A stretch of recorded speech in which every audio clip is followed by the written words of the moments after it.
మన ట్రంప్ గారు అమెరికా దేశ అధ్యక్షుడు. ఆయన అయితే ఎన్నికల ప్రచారం చేసిన అధ్యక్ష, దాని తర్వాత కూడా చేసిండు. ఆయన ఎలక్షన్లు నిలిచినప్పుడు అది పక్కన ఉండే దేశం అదే ఉంది, అది మెక్సికో. మెక్సికో నుంచి ఎవరైతే దేశంలో చొరబాటుదారులు వస్తారో వాళ్ళు రాకుండా గోడనే కట్టిపడేస్తారని చెప్పి, మరి భారతదేశ ప్రభుత్వం కూడా కడతాం, మయన్మార్ నుంచి రాకుండా అంటే గోడ కడతామంటే మేము వీఆర్ రెడీ టు సపోర్ట్. ఇంకేదైనా బార్డర్లు కడతామంటే కూడా వీఆర్ రెడీ టు సపోర్ట్. అది ఎవరు కూడా వద్దన్నారు. దేశంలో బార్డర్ మీద సైనికులు మనోళ్ళు కాపలా కాస్తే అధ్యక్ష మనం శాంతికి అసెంబ్లీలో మాట్లాడుతున్నాం. ఇంటికాల శాంతికి పండుకుంటున్నాం, వాళ్ళ దయ కదా, మన ఆర్మీ పుణ్యం కదా. మనందరం కంటిన్యూ నిద్రపోతున్నామంటే అక్కడ మన ఆర్మీ సాక్రిఫైస్. అది ఎవరు అంగీకరిస్తారు అధ్యక్ష? ఎవరు కూడా అంగీకరించారు. కానీ with in the country also divisive methods వద్దు, ఆ న్యారో థింకింగ్ వద్దు అని మేము బాధిస్తా ఉన్నాం. మేము తప్పైతే ఒకే దేశం మమ్మల్ని తిరస్కరిస్తుంది. ఇది బ్యాటిల్స్ అధ్యక్ష, ఈ ఒక్క రోజున పోయేది కాదు ఇది. I'm sorry. ఒక అసెంబ్లీ తీర్మానము, నేను అందరు మిత్రులకు చెప్తా ఉన్నా, దేశంలో అవలంబించబడవలసినటువంటి సిద్ధాంత ప్రాతిపదికగా ఏ ప్రాతిపదిక ఈ దేశానికి కరెక్టు అనే దాని మీద జరుగుతున్న చర్చ ఇది. It's not a easy thing, lighter thing. ఏదో ఈజీగా అట్లా మాట్లాడేసి ఇప్పుడు నాలక మాట్లాడిన వాళ్ళందరూ నీ దేశంలో కొత్త కథ మోపైంది అధ్యక్ష. వీడు పాకిస్తాన్ ఏజెంటు, వీడు దేశద్రోహి. ఇదే అధ్యక్ష మేము దేశద్రోహులమా? ఇట్లా మాట్లాడితే దేశద్రోహ? ఇప్పుడు తెలంగాణ అసెంబ్లీ తీర్మానం పనిచేస్తే అసెంబ్లీ దేశద్రోహ? ఇదేం వితండమైన వాదన అండి, ఎప్పుడు వినలేదు ఇది. ఈ అసహన వైఖరి, ఈ intolerant kind of thinking is not at all good for the country. No, this country cannot accept. మేము ఫ్లాట్గా చెప్తా ఉన్నాం. మాకు బేసిజాలు లేవు అధ్యక్ష. ఎందుకంటే మేము పార్టీ తప్పకుండా లౌకిక పునాదుల మీద భారత రాజ్యాంగ స్ఫూర్తిలో ఏర్పడిన పార్టీ మా టీఆర్ఎస్ పార్టీ. చచ్చినా బతికినా అధికారంలో ఉన్నా లేకున్నా ఆ సిద్ధాంతాన్ని కట్టుబడి ఉంటాం కాబట్టి బాజాప్తా పార్లమెంట్లో డంకా బజాయించి, కేంద్ర మంత్రులు కొందరు నాకు ఫోన్ చేసినా నేను చెప్పినాను, sorry we cannot support this, we're going to oppose this bill.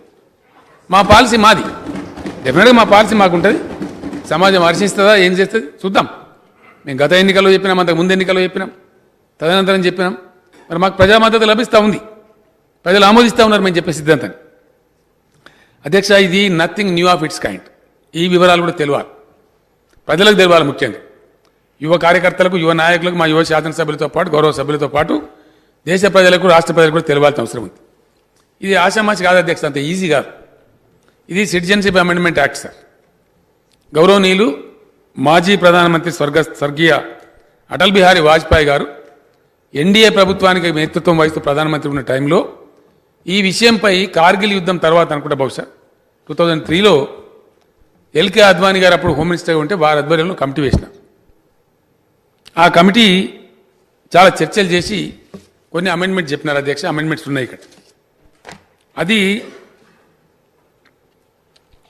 Discussion చేసి ఎప్పుడు అధ్యక్ష 17 years బ్యాక్ కొన్ని చేర్పులు సూచించి చెప్తే దాని ప్రకారం ఈ చట్టాన్ని కొద్దిగా మార్చి ఎంఎన్ఐసి మల్టీపర్పస్ నేషనల్ ఐడెంటిటీ కార్డ్ అందరికీ ఇవ్వాలి దేశంలో.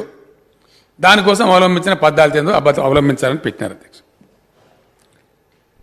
2003 నుంచి మొదలుకుంటే 2008, 2009, 2011 వరకు దీని మీద చర్చలు జరిగినాయి. చాలా ఎక్స్పెరిమెంట్ చేసినారు. దేశంలో చొరబాటుదారులు వస్తారు, చొరబాటుదారులను అనుమతించమని ఇవ్వడానికి చెప్తారు అధ్యక్ష? ఎవరు కూడా చెప్పారు, ప్రపంచంలో ఏ దేశం కూడా చెప్పదు. అంటే మరి మన ట్రంప్ గారు అమెరికా దేశ అధ్యక్షుడు. ఆయన అయితే ఎన్నికల ప్రచారం చేసిన అధ్యక్ష, దాని తర్వాత కూడా చేసిండు. ఆయన ఎలక్షన్లు నిలిచినప్పుడు అది పక్కన ఉండే దేశం అదే ఉంది, అది మెక్సికో. మెక్సికో నుంచి ఎవరైతే దేశంలో చొరబాటుదారులు వస్తారో వాళ్ళు రాకుండా గోడనే కట్టిపడేస్తారని చెప్పి, మరి భారతదేశ ప్రభుత్వం కూడా కడతాం, మయన్మార్ నుంచి రాకుండా అంటే గోడ కడతామంటే మేము వీఆర్ రెడీ టు సపోర్ట్. ఇంకేదైనా బార్డర్లు కడతామంటే కూడా వీఆర్ రెడీ టు సపోర్ట్. అది ఎవరు కూడా వద్దన్నారు. దేశంలో బార్డర్ మీద సైనికులు మనోళ్ళు కాపలా కాస్తే అధ్యక్ష మనం శాంతికి అసెంబ్లీలో మాట్లాడుతున్నాం. ఇంటికాల శాంతికి పండుకుంటున్నాం, వాళ్ళ దయ కదా, మన ఆర్మీ పుణ్యం కదా. మనందరం కంటిన్యూ నిద్రపోతున్నామంటే అక్కడ మన ఆర్మీ సాక్రిఫైస్. అది ఎవరు అంగీకరిస్తారు అధ్యక్ష? ఎవరు కూడా అంగీకరించారు. కానీ with in the country also divisive methods వద్దు, ఆ న్యారో థింకింగ్ వద్దు అని మేము వాదిస్తా ఉన్నాం. మేము తప్పైతే ఒకే దేశం మమ్మల్ని తిరస్కరిస్తుంది. ఇది బ్యాటిల్స్ అధ్యక్ష, ఈ ఒక్క రోజున పోయేది కాదు ఇది. I'm sorry. ఒక అసెంబ్లీ తీర్మానము, నేను అందరి మిత్రులకు చెప్తా ఉన్నా, దేశంలో అవలంబించబడవలసినటువంటి సిద్ధాంత ప్రాతిపదికగా ఏ ప్రాతిపదిక ఈ దేశానికి కరెక్టు అనే దాని మీద జరుగుతున్న చర్చ ఇది. It's not a easy thing, lighter thing. ఏదో ఈజీగా అట్లా మాట్లాడేసి ఇప్పుడు నాలక మాట్లాడిన వాళ్ళందరూ నీ దేశంలో కొత్త కథ మోపైంది అధ్యక్ష. వీడు పాకిస్తాన్ ఏజెంటు, వీడు దేశద్రోహి. ఇదే అధ్యక్ష, మేము దేశద్రోహులమా? ఇట్లా మాట్లాడితే దేశద్రోహ? ఇప్పుడు తెలంగాణ అసెంబ్లీ తీర్మానం పనిచేస్తే అసెంబ్లీ దేశద్రోహ? ఇదేం వితండమైన వాదన అండి, ఎప్పుడు వినలేదు ఇది. ఈ అసహన వైఖరి, ఈ intolerant kind of thinking is not at all good for the country. No, this country cannot accept. మేము ఫ్లాట్గా చెప్తా ఉన్నాం, మాకు బేసిజాలు లేవు అధ్యక్ష. ఎందుకంటే మేము పార్టీ తప్పకుండా లౌకిక పునాదుల మీద భారత రాజ్యాంగ స్ఫూర్తిలో ఏర్పడిన పార్టీ మా టీఆర్ఎస్ పార్టీ. చచ్చినా బతికినా అధికారంలో ఉన్నా లేకున్నా ఆ సిద్ధాంతాన్ని కట్టుబడి ఉంటాం కాబట్టి బాజాప్తా పార్లమెంట్లో డంకా బజాయించి, కేంద్ర మంత్రులు కొందరు నాకు ఫోన్ చేసినా నేను చెప్పినాను, sorry we cannot support this, we're going to oppose this bill. మా పాలసీ మాది, డెఫినెట్గా మా పాలసీ మాకుంటుంది. సమాజం హర్షిస్తుందా, ఏం చేస్తుంది చూద్దాం. మేము గత ఎన్నికల్లో చెప్పినాం, అంతకు ముందు ఎన్నికల్లో చెప్పినాం, తదనంతరం చెప్పినాం. మరి మాకు ప్రజా మద్దతు లభిస్తూ ఉంది, ప్రజలు ఆమోదిస్తూ ఉన్నారు మేము చెప్పే సిద్ధాంతాన్ని. అధ్యక్ష, ఇది nothing new of it's kind.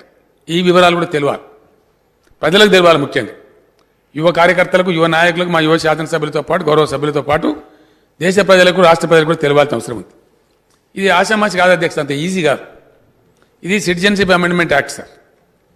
గౌరవనీయులు మాజీ ప్రధానమంత్రి స్వర్గీయ అటల్ బిహారీ వాజ్పేయి గారు ఎన్డీఏ ప్రభుత్వానికి నేతృత్వం వహిస్తూ ప్రధానమంత్రి ఉన్న టైంలో ఈ విషయంపై కార్గిల్ యుద్ధం తర్వాత అనుకుంటా, బహుశా 2003లో ఎల్కే అద్వానీ గారు అప్పుడు హోమ్ మినిస్టర్గా ఉంటే వారి ఆధ్వర్యంలో కమిటీ వేసిన. ఆ కమిటీ చాలా చర్చలు చేసి కొన్ని అమెండ్మెంట్ చెప్పినారు అధ్యక్ష. అమెండ్మెంట్స్ ఉన్నాయి ఇక్కడ. అది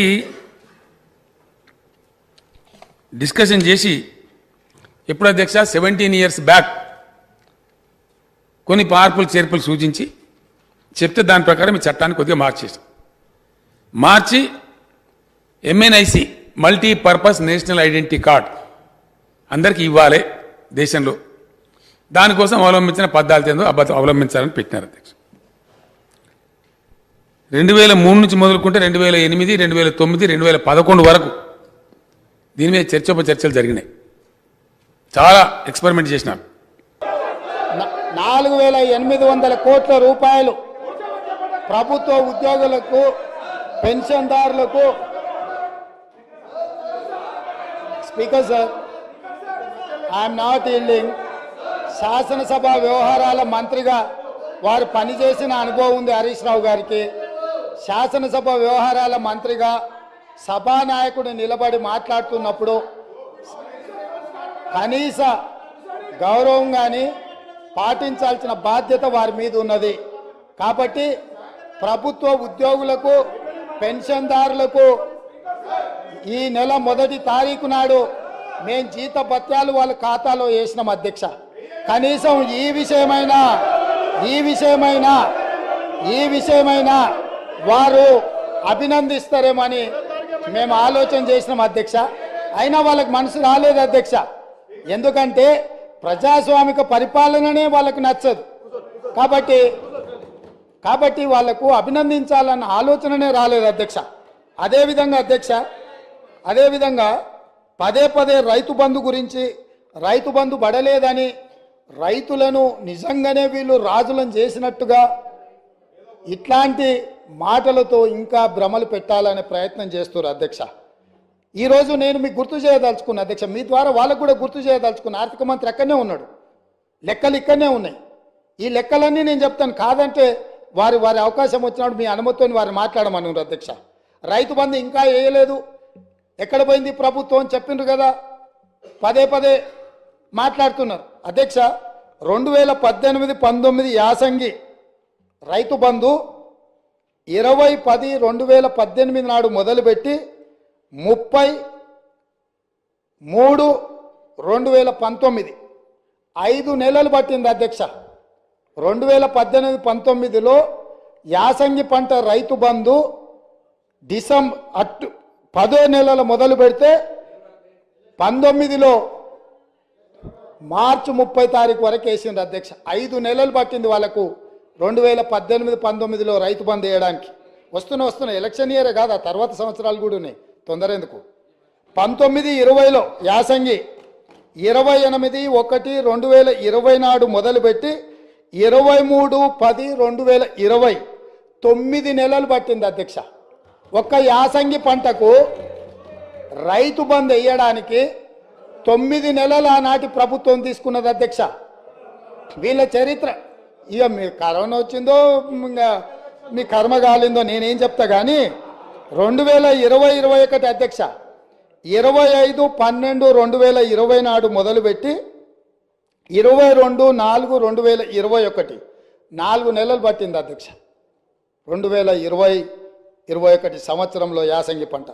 2022-23 అధ్యక్ష 21-12-2022 నాడు మొదలుపెట్టి 10-4-2023 4 నెలలు పట్టింది అధ్యక్ష. ఒకసారి అడుగుతున్నాం ఎన్నికలు అంటుండ్రు, రెండోసారి అడుగుతున్నాం కరోనా అంటుండ్రు, మూడోసారి అడుగుతున్నాం మా మామ చెప్పలేదు అంటున్నారు, నాలుగోసారి అడుగుతున్నాం అల్లుడు తిరగనికి పోయిందని చెప్పేటట్టు అధ్యక్ష. ఎట్లా అధ్యక్ష మీ పరిపాలన? స్పష్టంగా అధికారిక లెక్కలు ఈ రకంగా చెప్తుంటే మేము వచ్చిందే మొన్న 60 రోజులు కాలేదు, ఆల్రెడీ మేము క్లియర్గా చెప్పినాము 100 రోజుల్లో వాటిని పూర్తి చేస్తామని. అయినా అప్పుడే రైతు బంధు ఇవ్వలేదు అని గగ్గోలు పెట్టి రైతులను రెచ్చగొట్టాలన్న ప్రయత్నం చేస్తే రైతులేమన్నా అమాయకుల అధ్యక్ష? వాళ్ళకి తెలీదా ఎవరి చిత్తశుద్ధి ఏంది, ఎవరి ఆలోచన ఏంది, ఎవరు ఏం చేస్తుండ్రు, ఎవరు ఏ రకంగా వ్యవహరిస్తుండ్రో తెలీదా అధ్యక్ష? అదేవిధంగా అధ్యక్ష ఆర్టీసీ బస్సు మహిళల గురించి వీళ్ళు మాట్లాడుతున్నది, వాళ్ళకి నష్టం జరిగింది ఆటో డ్రైవర్లని. ఒక ఆయన ఆటో రాముడు కృష్ణానగర్లో మొత్తం సినిమాకి సంబంధించిన వాళ్ళే ఉంటారు, సురభి నాటకాలు వేసేవాళ్ళు, సినిమాలో చిత్రసీమలో ఎక్స్ట్రా క్యారెక్టర్స్ అంటారు, ఏమంటారు వాళ్ళను? ఎక్స్ట్రా అంటే ఎక్స్ట్రా ఆర్టిస్టులు అంటే ఏమంటారు? జూనియర్ ఆర్టిస్టులు కృష్ణానగర్లు ఉంటారు. టీఆర్ఎస్లో ఒక జూనియర్ ఆర్టిస్టు ఆడేదో సమావేశానికి పోయిండంట, ఆడ ఆటో కనిపించిందంట, ఆటో ఎక్కి ఆటో రాముడు ఆఫీస్కి పోయిండంట. మళ్ళీ దాంట్లో మాత్రము లోపల కెమెరా పెట్టిరు అధ్యక్ష, ఆయన ఎక్కింది దిగింది షూటింగులు చేయడానికి. ఏంది అధ్యక్ష ఈ డ్రామా? ఏంది డ్రామా? ఏంది ఇది? మేము ఈ తెలంగాణ సమాజంలో ఉన్న ఆడబిడ్డల్ని హక్కున చేర్చుకోవాలన్న ఆలోచనతోని, ఒక మంచి ఆలోచనతోటి ఆర్టీసీ బస్సుల్లో ఆడబిడ్డలకు మేము ఉచిత ప్రయాణం కల్పించినాం. 2014 నుంచి 2019 వరకు మంత్రివర్గంలో ఒక్క ఆడబిడ్డ కూడా మీరు మంత్రి పదవి ఇవ్వకపోయినా అక్కడ ఉన్న వాళ్ళు ఏ రోజు కూడా ఒక్క ఆడబిడ్డ కూడా మంత్రి పదవి ఎందుకు ఇవ్వలేదు సార్ అని అడిగిన వాళ్ళు కాదు పాపం. ఎందుకంటే అడిగేంత సాహసం చేస్తే వాళ్ళకి ఆ ఉండే ఉద్యోగం కూడా ఉండదన్న సంగతి వాళ్ళకి తెలుసు. కాబట్టి వాళ్ళు మంత్రి పదవులు ఇవ్వకపోయినా కోట్లాది మంది ఆడబిడ్డలకు మా పొన్నం ప్రభాకర్ గారు మేము మొదలుపెట్టిన బస్సు ప్రయాణాన్ని టోటల్గా ఆడబిడ్డలందరికీ కూడా చెప్పి ఉచితంగా బస్సు ప్రయాణం ఇస్తే దాదాపుగా అధ్యక్ష ఇప్పటి వరకు 15,21,00,000 ప్రయాణాలు ఆడబిడ్డలు ఉపయోగించుకున్నారు. 535.52 కోట్ల రూపాయలు ఇప్పటివరకు ప్రభుత్వం ఆడబిడ్డల కోసం ఖర్చు పెట్టింది అధ్యక్ష. ఒక మంచి పని చేసినప్పుడు అభినందించడానికి నోరు రాకపోయినా ఆ నిర్ణయాన్ని వ్యతిరేకించుకుంటూ నిరసన తెలుపుతూ ఒక ఆటోని తీసుకొచ్చి అక్కడ తగలబెట్టింది అధ్యక్ష. కిరాయి పైసలే వెళ్తలేవు, సంసారం నడుస్తలేదన్న ఆటో డ్రైవరు ఆటో తగలబెట్టిందంటే ఆటో తగలబెట్టడానికి ఎన్ని పైసలు కావాలి అధ్యక్ష? ఆటో రౌండ్ ఆటోలు ఎక్కి తిరిగిందంట, ఆయనకు ఇంకొక ఆయనకు ఆటో ఖర్చు లేదంట, ఆయన తీసుకొచ్చి ఆటో తగలబెట్టిండంట. ఏంది అధ్యక్ష ఇది? అసలు ఇది ఏమైనా తెలంగాణ సమాజానికి మనం ఏం సందేశం ఇవ్వదలుచుకున్నాము? ఇంకొక నటుడేమో 100 రూపాయలు పెట్టి పెట్రోల్ కొనుక్కుంటాడు కానీ 10 పైసలు పెట్టి అగ్గిపెట్ట కొనుక్కోడు, అగ్గిపుల్ల దొరకదు. మన కవులకు కళాకారులకు తెలంగాణ నిలయమని మనందరికీ తెలుసు అధ్యక్ష. కానీ నటులకు కూడా కొదవ లేకుండా పోయింది. ఒక్క నటుని కూడా మెతుకుతే ఇద్దరిద్దరు నటులు దొరుకుతారు అధ్యక్ష. ఈ ప్రభుత్వం నడుపుతున్న విధానాన్ని చూడలేక. కాబట్టి ఇవాళ నేను ఒకటే సూచన చేస్తున్నా, అక్కడ ఉండే మా సోదరిమణులకు మా సోదరులకు ఒక మంచి నిర్ణయం తీసుకున్నాం మన ఆడబిడ్డల కోసము. దానివల్ల ఆదాయం కూడా పెరిగింది. నేను మీకు లెక్కలు చెప్పదలుచుకున్న ఎండోమెంట్స్ దేవాలయాలు సందర్శనలకు పోయి రాష్ట్రం యొక్క ఇన్కము ఏ విధంగా పెరిగిందో కూడా మన వాళ్ళకి నేను లెక్కలు చెప్పదలుచుకున్నా అధ్యక్ష. ఆడబిడ్డలు బస్సు ప్రయాణాన్ని ఉపయోగించుకొని ఎక్కువ దైవ దర్శనాలు చేసుకోవడం వల్ల దేవాదాయ శాఖ యొక్క ఆదాయము నవంబర్లో, అంటే ఉచిత బస్సు ప్రయాణం లేనప్పుడు దేవాదాయ శాఖ ఆదాయము 49.28 కోట్ల అధ్యక్ష.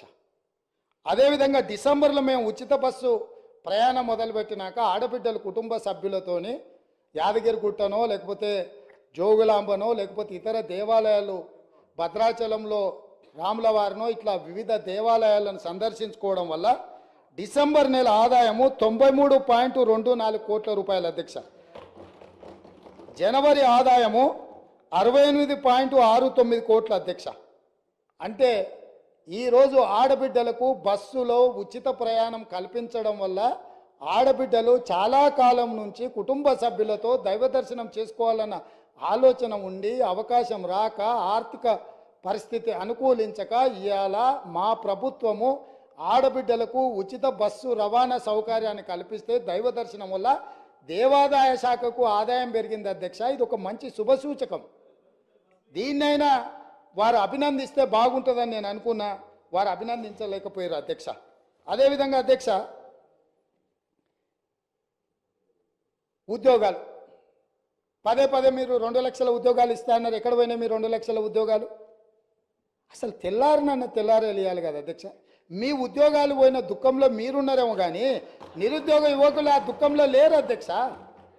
ఉద్యోగ అవకాశాలు కల్పించాలంటే దానికి ఒక ప్రాసెస్ ఉంటుంది అధ్యక్ష, ఒక విధానం ఉంటుంది. జస్ట్ లైక్ దట్ ఇట్లా చేయడానికి ఉండదు. గతంలో మీరు చేసినట్టు మేము చేయలేము. జిరాక్స్ సెంటర్లలో పల్లి బఠానీలు అమ్మినట్టు పరీక్ష పత్రాలు ఎక్కడ పడితే అక్కడ సంతలో సరుకులాక అమ్ముకునే విధానం మేము దేదలుచుకోలేదు అధ్యక్ష. మా పేసీలలో ఉండేటోళ్ళు ఎవరు అట్లాంటి దాంట్లో లేరు అధ్యక్ష. మా పేసీలలో ఉండే వాళ్ళ బంధువులు ఎవరు ఇట్లాంటి కుంభకోణాలలో లేరు అధ్యక్ష. మేము మీలాగా కాదు, మీరు మీలాగా మమ్మల్ని ఎందుకు అనుకుంటున్నారు? ఒక విధానం, ఆ విధానంలో మేము ప్రయత్నం చేస్తున్నాము. గతంలో మీరు నియమించిన వాళ్ళకి అర్హత లేదని హైకోర్టు చెప్పింది సభ్యులుగా. వాళ్ళని తొలగించమంటే రాజీనామా చేయమని అంటే వాళ్ళు విస్మించు కూర్చుంటే కొన్ని విధి విధానాల వల్ల వాళ్ళని తొలగించడానికి కొంత ఆలస్యమైంది. వాళ్ళ వెనకాల కూడా మరి మీరే ఉన్నారా అంటే నాకు తెలియదు, అది మీరు చెప్పాలి ఉన్నారో లేరో.